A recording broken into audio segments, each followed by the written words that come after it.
কবি আর রাফি দুইজন বন্ধু। দুইজনই সকাল 7টায় প্রাইভেট পড়ে। কবির একটা মেয়েরে ভালো লাগে স্কুলের শুরু থেকে। একদিন সকালে প্রাইভেট পড়তে গেলে ওই মেয়েটাকে দেখে। মেয়েটার নাম তিশা। রাফি আসলে কবি রাফিকে বলে।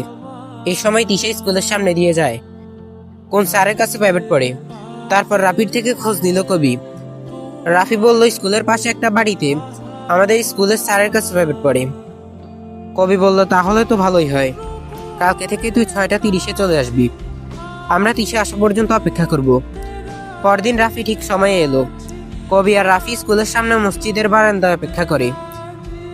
এরপর তিশা এলো, কবির সামনে রাস্তা দিয়ে হেঁটে চলে যাচ্ছে, কিন্তু কিছু বলার সাহস হচ্ছে না। রাফিকে বলল প্রতিদিন আসতে।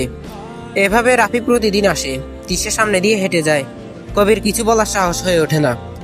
একদিন তিশার বান্ধবীর থেকে ওর আইডি নিয়ে কবি কথা বলা শুরু করে, কিন্তু যা বুঝলো কবিকে পাত্তা দিচ্ছে না। কবি বন্ধু হতে চাইলে তিশা হয় না, বলে ওর ছেলে বন্ধু পছন্দ না। এভাবে অনেক দিন চলে যায়। তিশা তার ইগো নিয়ে থাকে, কবিও আর খোঁজ নেয় না, একদিন ব্লক করে দেয়। তার কিছুদিন পর দেখলো তিশা একটা স্যারের জন্য পাগল হয়ে গেছে, আবার একটা ছেলের সাথেও ভালো সম্পর্ক।